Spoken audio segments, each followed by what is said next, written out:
রাহুলকে বিয়ে করায় রাহির ওপর ক্ষুব্ধ টিকলি।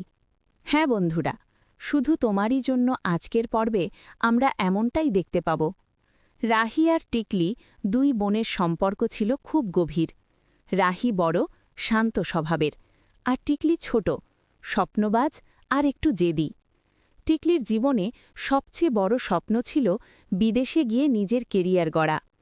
অন্যদিকে রাহুল ছিল টিকলির খুব কাছের মানুষ, বন্ধুত্ব থেকে ভালোবাসা সবকিছুই ছিল তাদের মাঝে।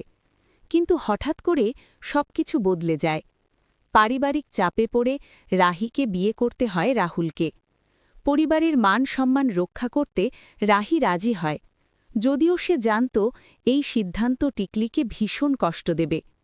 কলকাতা থেকে ফিরে টিকলি যখন জানতে পারে রাহুল এখন তার দুলাভাই, তখন সে ভেঙে পড়ে।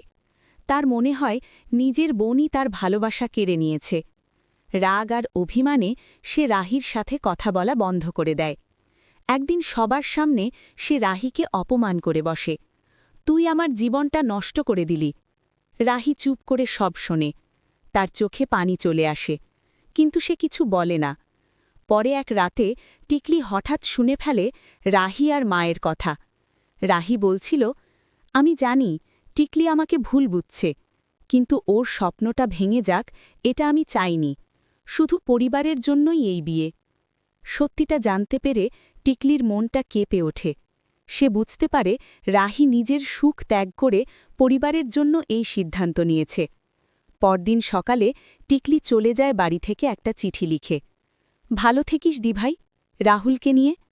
ভিডিওটি ভালো লাগলে অবশ্য চ্যানেলটি সাবস্ক্রাইব করে পাশে থাকবেন।